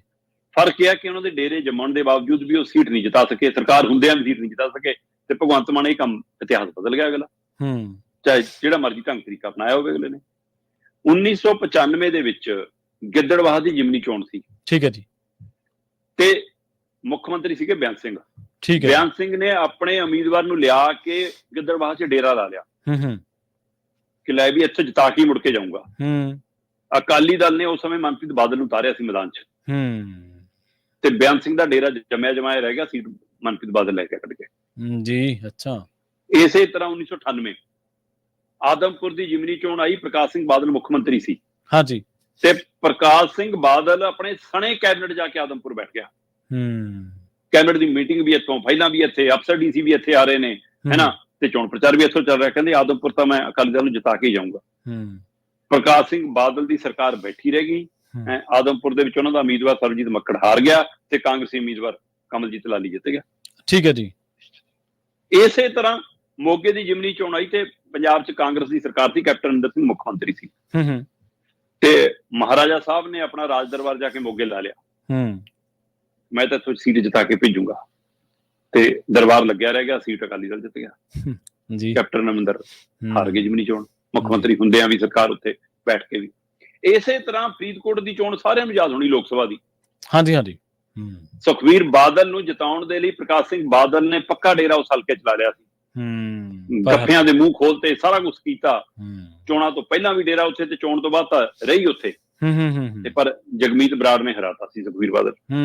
ਬਿਲਕੁਲ ਸਹੀ। ਸੋ ਇਹ 1995 ਆਦਮਪੁਰ, 1995 ਗਿੱਦੜਬਾਹਾ, 1998 ਆਦਮਪੁਰ, ਫਿਰ ਮੋਗਾ, ਫਿਰ ਫਰੀਦਕੋਟ। ਚਾਰ ਮੁੱਖ ਮੰਤਰੀ ਗਏ, ਬੇਅੰਤ, ਕੈਪਟਨ ਬਾਦਲ, ਪਰ ਇਹ ਆਪਣੀ ਸਰਕਾਰਾਂ ਸਮੇਂ ਜਿਮਨੀ ਚੋਣ ਜਿਤਾ ਨਹੀਂ ਸਕੇ। ਪਰ ਭਗਵੰਤ ਮਾਨ ਨੇ ਵੀ ਇਹਨਾਂ ਵਾਂਗੇ ਡੇਰਾ ਲਾਇਆ, ਚਲੋ ਅਗਲਾ ਸੀਟ ਜਿਤਾ ਲਿਆ, ਚਾਹੇ ਤਰੀਕਾ ਜਿਹੜਾ ਮਰਜੀ। ਸੋ ਇਸ ਲਈ ਇਹ ਡੇਰੇ ਪਹਿਲਾਂ ਵੀ ਲੱਗਦੇ ਰਹੇ ਨੇ, ਪਹਿਲਾਂ ਵੀ ਸਰਕਾਰੀ ਮਸ਼ੀਨਰੀ ਦੀ ਦੁਰਵਰਤੋਂ ਇਸੇ ਤਰ੍ਹਾਂ ਹੁੰਦੀ ਰਹੀ ਆ। ਪਰ ਆਮ ਆਦਮੀ ਪਾਰਟੀ ਤੋਂ ਲੋਕ ਤਵੱਕੋ ਕਰਦੇ ਸੀ ਕਿ ਉਹਨਾਂ ਵਰਗੇ ਨਹੀਂ ਹੈਗੇ, ਇਹ ਵਰਕਰਾਂ ਚੋਂ ਮੌਕਾ ਦੇਣਗੇ, ਇਹ ਮੁੱਦਿਆਂ ਤੇ ਆਧਾਰਿਤ ਲੜਾਈ ਲੜਨਗੇ, ਕੰਮ ਦੇ ਨਾਂ ਤੇ ਵੋਟਾਂ ਮੰਗਣਗੇ। ਪਰ ਇਹ ਉਹਨਾਂ ਨਾਲੋਂ ਵੀ ਗਾਂਹ ਲੰਘ ਗਏ, ਇਹ ਇਸ਼ਤਿਹਾਰਾਂ ਦੇ ਨਾਂ ਤੇ, ਵੋਟਾਂ ਦੇ ਨਾਂ ਤੇ, ਪ੍ਰਚਾਰ ਦੇ ਨਾਂ ਤੇ ਵੋਟਾਂ ਮੰਗਦੇ ਨੇ। ਤੇ ਉਸ ਦੇ ਵਿੱਚ ਅਗਲਿਆਂ ਨੂੰ ਹੱਥਕੰਡਾ ਆ ਗਿਆ ਬਾਕੀਆਂ ਨਾਲੋਂ ਗਾਂਹ ਲੰਘਣ ਦਾ, ਤੇ ਅਗਲੇ ਜਿੱਤ ਗਏ। ਜੀ ਜੀ। ਤੇ ਅਗਲੀ ਖਬਰ ਦੇ ਵੱਲ ਵਧੀਏ। ਕਹਿੰਦੇ ਪੰਜਾਬ ਦੇ ਵਿੱਚ ਕੀ ਪੰਜਾਬੀ ਲੱਭਣਗੇ? ਪੰਜਾਬ ਦੇ ਵਿੱਚ ਹਰ ਸਾਲ ਬਣ ਰਹੇ ਨੇ 12 ਲੱਖ ਤੋਂ ਵੱਧ ਪਾਸਪੋਰਟ ਜੀ। ਪ੍ਰਵੀਨ ਜੀ, ਇਹ ਬੜੀ ਫਿਕਰਮੰਦੀ ਵਾਲੀ ਖਬਰ ਆ। ਚਰਨਜੀਤ ਭੁੱਲਰ ਹੋਰਾਂ ਦੀ ਖੋਜ ਰਿਪੋਰਟ ਹੈ, ਦਸਤਾਵੇਜੀ ਰਿਪੋਰਟ ਹੈ, ਜਿਹੜੀ ਦਮ ਭਰਦੀ ਹੈ ਕਿ ਦੇਸ਼ ਦੇ ਵਿੱਚ ਇਸ ਮੌਕੇ ਪੰਜਾਬ ਪਾਸਪੋਰਟ ਬਣਾਉਣ ਵਾਲਿਆਂ ਚੋਂ 30 ਨੰਬਰ ਦਾ ਸੂਬਾ ਬਣ ਗਿਆ। ਠੀਕ ਹੈ ਜੀ। ਜੇਕਰ ਮੈਂ 2023 ਦੇ ਹਵਾਲੇ ਨਾਲ ਦੇਖਾਂ, ਸਾਲ 2023 ਚ ਸਭ ਤੋਂ ਵੱਧ ਪਾਸਪੋਰਟ ਮਹਾਰਾਸ਼ਟਰ ਚ ਬਣੇ, ਫਿਰ ਯੂਪੀ ਚ ਬਣੇ, ਉਸ ਤੋਂ ਬਾਅਦ ਪੰਜਾਬ ਚ ਬਣੇ ਜੀ। ਮਹਾਰਾਸ਼ਟਰ ਦੇ ਵਿੱਚ ਲੰਘੇ ਮਤਲਬ ਸਾਲ 2023 ਦੇ ਵਿੱਚ 15,10,000 ਦੇ ਕਰੀਬ ਪਾਸਪੋਰਟ ਬਣਿਆ। 15 ਲੱਖ ਤੋਂ ਵੱਧ ਪਾਸਪੋਰਟ ਹੈ ਮਹਾਰਾਸ਼ਟਰ ਚ ਜੀ। ਦੂਏ ਨੰਬਰ ਤੇ ਯੂਪੀ ਆਇਆ। ਯੂਪੀ ਦੇ ਵਿੱਚ 2023 ਦੇ 1 ਸਾਲ ਦੇ ਵਿੱਚ 13,68,000 ਦੇ ਕਰੀਬ ਪਾਸਪੋਰਟ ਬਣੇ। ਤੇ 30 ਨੰਬਰ ਤੇ ਪੰਜਾਬ ਹੈ, ਜਿੱਥੇ 11,94,000 ਲਗਭਗ 12 ਲੱਖ ਪਾਸਪੋਰਟ ਬਣੇ। ਸੋ ਬੇਸ਼ੱਕ ਪੁਲਰਾਂ ਦੀ ਇਹ ਖਬਰ ਇਸ ਅੰਕੜਿਆਂ ਦੇ ਹਵਾਲੇ ਨਾਲ ਗੱਲ ਕਰਦੀ ਹੈ ਕਿ ਪੰਜਾਬ 30 ਨੰਬਰ ਤੇ ਆ, ਪਰ ਮੈਂ ਇਸ ਨੂੰ ਪਹਿਲੇ ਨੰਬਰ ਤੇ ਮੰਨਦਾ। ਪ੍ਰਵੀਨ ਜੀ, ਮਹਾਰਾਸ਼ਟਰ ਦੇ ਵਿੱਚ ਜੇ 15 ਲੱਖ ਪਾਸਪੋਰਟ 1 ਸਾਲ ਚ ਬਣ ਰਿਹਾ, ਹਾਂਜੀ ਹਾਂਜੀ, ਤੇ ਕਿੰਨੇ ਲੋਕਾਂ ਚ ਬਣ ਰਿਹਾ? 12-13 ਕਰੋੜ ਦੀ ਆਬਾਦੀ ਹੈ ਉੱਥੇ ਮਹਾਰਾਸ਼ਟਰ। ਹਾਂਜੀ ਹਾਂਜੀ। ਜੇ ਯੂਪੀ ਚੋਂ 13 ਲੱਖ ਪਾਸਪੋਰਟ ਬਣ ਰਿਹਾ ਹੈ 1 ਸਾਲ 13,68,000, ਤਾਂ ਆਬਾਦੀ ਕਿੰਨੀ ਹੈ? 23-24 ਕਰੋੜ ਤੋਂ ਉੱਪਰ ਹੈ। ਤੇ ਸਾਡੇ ਆਬਾਦੀ 3 ਕਰੋੜ ਹੈ। 3-3.5 ਕਰੋੜ ਦੀ ਆਬਾਦੀ ਚੋਂ 3.5 ਕਰੋੜ ਦੀ ਆਬਾਦੀ ਚੋਂ 12 ਲੱਖ ਬਣ। ਫੀਸ ਦੀ ਗੱਡੀ ਜਾਵੇ ਤਾਂ ਬਹੁਤ ਬਣਦੀ। ਪਿਛਲੇ 10.5 ਸਾਲ ਮਤਲਬ ਲਗਭਗ ਜਨਵਰੀ 2014 ਤੋਂ ਲੈ ਕੇ ਜੂਨ 2024 ਤੱਕ ਪੰਜਾਬ 'ਚ 87 ਲੱਖ ਪਾਸਪੋਰਟ ਬਣਿਆ ਜੀ। ਇਸ ਅੰਕੜੇ 'ਚ 10.5 ਸਾਲਾਂ ਦੇ ਵਿੱਚ ਕੇਰਲਾ ਸਭ ਤੋਂ ਮੂਹਰੇ ਹੈ। 1.22 ਕਰੋੜ ਪਾਸਪੋਰਟ ਬਣਿਆ ਕੇਰਲਾ 'ਚ। ਦੂਏ ਨੰਬਰ ਤੇ ਮਹਾਰਾਸ਼ਟਰ ਹੈ, 1.19 ਕਰੋੜ ਪਾਸਪੋਰਟ ਬਣਿਆ। ਤੀਏ ਨੰਬਰ ਦੇ ਉੱਤੇ ਯੂਪੀ ਹੈ, 1 ਕਰੋੜ 2 ਲੱਖ ਪਾਸਪੋਰਟ ਬਣਿਆ। ਇਹ ਤੋਂ ਬਾਅਦ ਤਾਮਿਲਨਾਡੂ 1 ਕਰੋੜ ਦੇ ਕਰੀਬ ਹੈ। ਉਹ ਤੋਂ ਬਾਅਦ ਅਸੀਂ 87 ਲੱਖ ਪਾਸਪੋਰਟ ਹੈ। 10.5 ਸਾਲਾਂ ਦੇ ਵਿੱਚ 87 ਲੱਖ ਪਾਸਪੋਰਟ ਬਣਨਾ ਮਤਲਬ 2022 ਤੱਕ ਸਭ ਤੋਂ ਵੱਡਾ ਜੇਕਰ ਸਾਲ ਸੀਗਾ 2017 ਸੀ, ਇਹ 'ਚ 9 ਲੱਖ ਤੋਂ ਵੱਧ ਪਾਸਪੋਰਟ ਬਣਿਆ ਸੀ। 2017 ਦੇ ਵਿੱਚ 9,73,000 ਪਾਸਪੋਰਟ ਬਣਿਆ ਸੀ ਪੰਜਾਬ 'ਚ 1 ਸਾਲ 'ਚ। ਪਰ 2023 'ਚ ਅਸੀਂ 11.94 ਲੱਖ ਬਣਾਤਾ ਜੀ ਜੀ। ਮਤਲਬ ਲਗਭਗ 12 ਲੱਖ ਪਾਸਪੋਰਟ 1 ਸਾਲ 'ਚ ਬਣਨ ਦਾ ਮਤਲਬ ਹਰ ਮਹੀਨੇ 1 ਲੱਖ। ਮਹੀਨੇ ਦੀ ਔਸਤ ਸਾਡੀ 1 ਲੱਖ ਪਾਸਪੋਰਟ ਦੀ ਹੈ। ਤੇ ਜੇ ਮਹੀਨੇ ਦੀ 1 ਲੱਖ ਦੀ ਹੈ ਤਾਂ ਇੱਕ ਦਿਨ ਦੇ ਵਿੱਚ 3,271 ਪਾਸਪੋਰਟ ਬਣ ਰਹੇ ਨੇ। ਹਰ ਰੋਜ਼ 3,271 ਦੀ ਔਸਤ ਬੈਠਦੀ ਹੈ। ਤੇ 3,271 ਹਰ ਰੋਜ਼ ਦੇ ਹਿਸਾਬ ਨਾਲ ਹਰ ਘੰਟੇ 'ਚ 136 ਪਾਸਪੋਰਟ ਬਣਦਾ। ਮੈਂ ਪੰਜਾਬ ਦੀ ਗੱਲ ਕਰ ਰਿਹਾ। ਪੰਜਾਬ 'ਚ ਹਰ ਇੱਕ ਘੰਟੇ 'ਚ 136, ਹਰ ਦਿਨ ਦੇ ਵਿੱਚ 3,271, ਹਰ ਮਹੀਨੇ 'ਚ 1 ਲੱਖ ਤੇ ਸਾਲ 'ਚ 12 ਲੱਖ, 11.94 ਲੱਖ। ਇਹ 2023 ਦੇ ਅੰਕੜੇ ਆ। 2024 'ਚ ਜਨਵਰੀ ਤੋਂ ਜੂਨ ਤੱਕ, ਜਨਵਰੀ, ਫਰਵਰੀ, ਮਾਰਚ, ਅਪ੍ਰੈਲ, ਮਈ, ਜੂਨ, 6 ਮਹੀਨੇ, 6 ਮਹੀਨਿਆਂ ਦੇ ਵਿੱਚ ਵੀ ਅਸੀਂ 6 ਲੱਖ ਪਾਸਪੋਰਟ ਬਣਾ ਲਿਆ। 5.82 ਲੱਖ ਪਾਸਪੋਰਟ ਇਹਨਾਂ 6 ਮਹੀਨਿਆਂ 'ਚ ਬਣ ਲਏ ਜੀ ਜੀ। ਤੇ ਹੁਣ ਇੱਥੋਂ ਹੀ ਇਹ ਸਵਾਲ ਪੈਦਾ ਹੋ ਰਿਹਾ ਕਿ ਕਿਸੇ ਸਮੇਂ ਪ੍ਰਵਾਸ ਜ਼ਰੂਰਤ ਲਈ ਸੀ, ਹੁਣ ਜਿਹੜਾ ਪ੍ਰਵਾਸ ਹੈ ਇਹ ਫਿਕਰਮੰਦੀ ਵਾਲਾ। ਹਾਂ, ਮਤਲਬ ਪੰਜਾਬ ਦਾ ਫਿਕਰ ਆਪਾਂ ਸਾਰੇ ਕਰਦੇ ਹਾਂ, ਚਾਹੇ ਇੱਧਰ ਬੈਠੇ ਚਾਹੇ ਉੱਧਰ ਬੈਠੇ। ਹਾਂਜੀ ਹਾਂਜੀ। ਕਈ ਵਾਰ ਇਹ ਵੀ ਪ੍ਰਗਟਾਵਾ ਜ਼ਿਆਦਾ ਕੀਤਾ ਜਾਂਦਾ ਕਿ ਜਿਹੜੇ ਅਸੀਂ ਪਰੇ ਬੈਠੇ ਉਹਨਾਂ ਨੂੰ ਸਾਨੂੰ ਬਹੁਤ ਜ਼ਿਆਦਾ, ਬਾਹਰ ਵਾਲੇ ਇਹ ਪ੍ਰਗਟਾਵਾ ਕਈ ਵਾਰ ਵੱਧ ਕਰਦੇ ਕਿ ਸਾਨੂੰ ਪੰਜਾਬ ਦਾ ਫਿਕਰ ਵੱਧ ਹੈ। ਪਰ ਪੰਜਾਬ ਛੱਡ ਕੇ ਜਾਣਾ ਵੀ ਤਾਂ ਇੱਕ ਸਵਾਲ ਹੈਗਾ ਨਾ। ਚਾਹੇ ਅਸੀਂ ਆਪਣੀਆਂ ਲੋੜਾਂ ਲਈ ਜਾਂਦੇ ਹਾਂ, ਚਾਹੇ ਮਜਬੂਰੀਆਂ ਲਈ ਜਾਂਦੇ ਹਾਂ, ਪਰ ਆਹ ਜਿਹੜਾ ਚੱਲਣ ਵਧਿਆ, ਬੇਸ਼ੱਕ ਹੁਣ ਪਿਛਲੇ ਸਾਲ 1.5 ਸਾਲ ਤੋਂ ਕੈਨੇਡਾ ਦੇ ਵਿੱਚ ਜਿਹੋ ਜਿਹਾ ਵਰਤਾਰਾ ਵਾਪਰਿਆ, ਉਸ ਤੋਂ ਬਾਅਦ ਸਟੱਡੀ ਵੀਜ਼ਿਆਂ ਹੈ ਨਾ, ਆਈਲੈਟਸ ਤੇ ਵੀ ਅਸਰ ਪਿਆ। ਪਰ ਇਹਦਾ ਮਤਲਬ ਹੋਰ ਰਾਹ ਬਹੁਤ ਨੇ ਸਾਡੇ ਕੋਲ ਵਰਕ ਵੀਜ਼ਾ ਹੈਗਾ, LMI ਹੈਗਾ, ਹੈ ਨਾ, ਸਾਡੇ ਕੋਲ ਡੌਂਕੀ ਹੈਗਾ, ਸਾਡੇ ਕੋਲ ਫੈਮਿਲੀ ਵਾਲਾ ਹੈਗਾ, ਬਾਪੂ ਬੇਬਿਆਂ ਦੇ ਗੇੜਿਆਂ ਵਾਲਾ ਹੈਗਾ। ਕਿੰਨੇ ਫਾਰਮੂਲੇ ਨੇ। ਆ ਬਿਜ਼ਨਸ ਦੇ ਕੋਟੇ 'ਚ ਚੱਲ ਜਾਓ, ਆ ਜ਼ਮੀਨ ਖੇਤੀ ਵਾਲੇ ਕੋਟੇ 'ਚ ਚੱਲ ਜਾਓ, ਆ ਕਲਾਕਾਰ ਵਾਲੇ ਕੋਟੇ 'ਚ ਚੱਲ ਜਾਓ, ਆ ਮੀਡੀਆ ਵਾਲੇ ਕੋਟੇ 'ਚ ਚੱਲ ਜਾਓ। ਕਿੰਨੇ ਕੋਟਿਆਂ ਨਾਲ ਅਸੀਂ ਬਾਹਰ ਜਾ ਰਹੇ ਹਾਂ ਜੀ। ਤੇ ਜਵਾਕਾਂ ਨੇ ਹੋਰ ਸੂਬਿਆਂ ਦਾ ਰੁਖ, ਹੋਰਨਾਂ ਮੁਲਕਾਂ ਦਾ ਰੁਖ ਕਰ ਲਿਆ। ਉਹਦੇ ਨਾਲ ਆਰਥਿਕ ਤੌਰ ਤੇ ਵੀ ਪੰਜਾਬ 'ਚ ਜਾ ਰਹੇ। ਇੱਕ ਲੀਡਰ ਦੀ ਇੰਟਰਵਿਊ ਚੱਲ ਰਹੀ ਸੀ, ਉਹਨੂੰ ਪੱਤਰਕਾਰ ਨੇ ਸਵਾਲ ਪੁੱਛਿਆ ਕਿ BJP ਦੀ ਸਰਕਾਰ ਬਣ ਜੂਗੀ ਜੀ ਪੰਜਾਬ 'ਚ। ਉਹ ਕਹਿੰਦਾ 2022 'ਚ ਤਾਂ ਬਣੀ ਨਹੀਂ, ਕਹਿੰਦਾ 2027 'ਚ ਵੀ ਨਹੀਂ ਬਣਦੀ, ਕਹਿੰਦਾ 2032 'ਚ ਵੀ ਨਹੀਂ ਬਣ ਸਕਦੀ, 37 'ਚ ਬਣ ਜੂਗੀ ਕਹਿੰਦਾ। ਉਹ ਕਹਿੰਦਾ ਜੀ ਜੇ 22 'ਚ ਨਹੀਂ ਬਣੀ, 27 'ਚ ਨਹੀਂ ਬਣੀ, 32 'ਚ ਨਹੀਂ ਬਣੀ, ਫਿਰ 37 'ਚ ਕਿਵੇਂ ਬਣ ਜੂ? ਕਹਿੰਦਾ 37 ਤੱਕ ਅਸੀਂ ਰਹਿਣੇ ਨਹੀਂ, ਬਾਹਰ ਲੈਣਾ ਸਾਰਿਆਂ ਨੇ ਆ ਜਾਣਾ, ਗਿਣਤੀ ਇੰਨੀ ਹੋ ਜਾਣੀ, ਸਾਡੀ ਲੋੜ ਹੀ ਨਹੀਂ। ਜਥੇਦਾਰ ਸਾਹਿਬ ਵੀ ਇੱਕ ਵਾਰ ਇਹ ਹਵਾਲਾ ਦੇ ਚੁੱਕੇ ਨੇ ਕਿ ਪੰਜਾਬ 'ਚ ਜਿਹੜੇ ਸਪਾ ਸੈਂਟਰ ਖੁੱਲੇ ਹੋਏ ਨੇ, ਉਹਨਾਂ 'ਚ ਬਾਹਰਲਿਆਂ ਦਾ ਸਪਾ ਲਿਆ ਕੇ ਬੱਚਿਆਂ ਦੀ ਕੁੱਖ 'ਚ ਇੰਪੋਰਟ ਕੀਤਾ ਜਾ ਰਿਹਾ, ਜਿਹਦੇ ਨਾਲ ਸਾਡਾ DNA ਚੇਂਜ ਹੋ ਰਿਹਾ। ਮਤਲਬ ਅਗਲੀਆਂ ਜਿਹੜੀਆਂ ਪੀੜ੍ਹੀਆਂ ਜੰਮ ਰਹੀਆਂ ਨੇ, ਪੰਜਾਬ ਦੇ ਬੱਚੇ ਪੁੰਸਕ ਹੁੰਦੇ ਜਾ ਰਹੇ ਨੇ, ਤੇ ਇੱਥੇ ਇੰਨੇ ਸੈਂਟਰ ਖੁੱਲ ਗਏ ਜਿਨ੍ਹਾਂ 'ਚ ਬਾਹਰਲੇ ਮਤਲਬ ਉਹ ਪਾ ਕੇ ਉਹਦੇ ਨਾਲ ਉਹ ਬੱਚੇ ਪੈਦਾ ਕੀਤੇ ਜਾ ਰਹੇ ਨੇ। ਸੋ ਉਹਦੇ ਨਾਲ ਕਹਿੰਦੇ ਕਿ ਪੰਜਾਬ ਦਾ DNA ਚੇਂਜ ਹੋਣਾ। ਇੱਕ ਪਾਸੇ ਆ DNA ਚੇਂਜ ਹੋ ਰਿਹਾ, ਦੂਏ ਪਾਸੇ ਜਿਸ ਤੇਜ਼ੀ ਨਾਲ, ਮਤਲਬ ਸੂਈ ਦੀ ਤੇਜ਼ੀ ਨਾਲ ਇੱਕ ਦਿਨ 'ਚ 136 ਪਾਸਪੋਰਟ ਟਕ ਟਕ ਟਕ ਟਕ ਨਵੇਂ ਪਾਸਪੋਰਟ ਨੇ। ਇੱਕ ਦਿਨ ਦੇ ਵਿੱਚ 3,271 ਪਾਸਪੋਰਟ ਟਕ ਟਕ ਟਕ ਨਵੇਂ ਪਾਸਪੋਰਟ ਨੇ। ਤਾਂ ਇਹਦਾ ਮਤਲਬ ਅਸੀਂ ਪੰਜਾਬ ਕਿੰਨੀ ਛੇਤੀ ਉੱਡ ਜਾਣਾ ਚਾਹੁੰਦੇ ਹਾਂ, ਪੰਜਾਬ ਤੋਂ ਕਿੰਨੀ ਛੇਤੀ ਛੱਡ ਜਾਣਾ ਚਾਹੁੰਦੇ ਹਾਂ। ਸੋ ਇਸ ਪਹਿਲੂ ਨੇ ਇੱਕ ਫਿਕਰ ਪੈਦਾ ਕੀਤਾ ਕਿ ਕੀ ਆਉਣ ਵਾਲੇ ਸਾਲਾਂ 'ਚ ਧਰਤੀ ਹੇਠਲਾ ਪੰਜਾਬ 'ਚੋਂ ਪਾਣੀ ਤੇ ਧਰਤੀ ਦੇ ਉੱਪਰੋਂ ਪੰਜਾਬ 'ਚੋਂ ਪੰਜਾਬੀ ਨਾਮ ਦਾ ਜੀਵ ਉੱਡ ਜੂਗਾ। ਸੋ ਕਿਤੇ ਪੰਜਾਬ ਖਾਲੀ ਤਾਂ ਨਹੀਂ ਹੋ ਜਾਊਗਾ। ਇਹ ਚਰਨਜੀਤ ਭੁੱਲਰ ਦੀ ਰਿਪੋਰਟ ਸੀ ਜਿਹੜੀ ਇਸ ਗੱਲ ਵੱਲ ਇਸ਼ਾਰਾ ਕਰਦੀ ਹੈ ਕਿ ਜਿਨ ਤੇਜ਼ੀ ਨਾਲ ਪਾਸਪੋਰਟ ਬਣ ਰਹੇ ਨੇ, ਕਿਤੇ ਪੰਜਾਬ ਖਾਲੀ ਨਾ ਹੋ ਜਾਵੇ। ਜੀ ਜੀ, ਬਹੁਤ ਸਾਰੇ ਵਰਤਾਰੇ ਇਹਨਾਂ ਚੀਜ਼ਾਂ ਦੇ ਲਈ ਜ਼ਿੰਮੇਵਾਰ ਹੁੰਦੇ ਨੇ ਸ਼ਰਮਾ ਜੀ।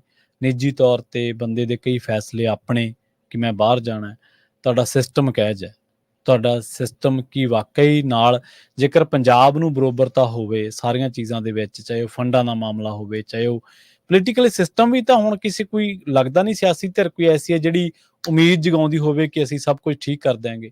ਨਿਰਾਸ਼ਤਾ ਦਾ ਆਲਮ ਹੈ, ਨਿਰਾਸ਼ਤਾ ਦੇ ਆਲਮ ਦੇ ਵਿੱਚ ਫਿਰ ਹਿਜਰਤ ਇੱਕ ਬਹੁਤ ਵੱਡਾ ਪਹਿਲੂ ਬਣ ਕੇ ਨਿਕਲਦੀ ਪਹਿਲੂ ਬਣਦਾ। ਬਿਲਕੁਲ ਜੀ। ਸ਼ਰਮਾ ਜੀ, ਇਹਨਾਂ ਖਾਸ ਖਬਰਾਂ ਤੇ ਖਾਸ ਜਾਣਕਾਰੀਆਂ ਦੇ ਲਈ ਤੁਹਾਡਾ ਬਹੁਤ ਬਹੁਤ ਧੰਨਵਾਦ ਜੀ। ਬਹੁਤ ਸ਼ੁਕਰੀਆ ਜੀ। ਪ੍ਰੋਗਰਾਮ ਖਬਰ ਤੇ ਨਜ਼ਰ ਆਪਾਂ ਇੱਥੇ ਸਮਾਪਤ ਕਰਾਂਗੇ। ਤੁਹਾਡਾ ਸਾਰਿਆਂ ਦਾ ਵੀ ਬਹੁਤ ਧੰਨਵਾਦ। ਸਤਿ ਸ੍ਰੀ ਅਕਾਲ। ਜੁੜੇ ਰਹੋ ਪੰਜਾਬੀ ਰੇਡੀਓ USA ਦੇ ਨਾਲ। ਦੱਸਦਾ ਮੇਰਾ ਬਾਈ ਵੀ 60-70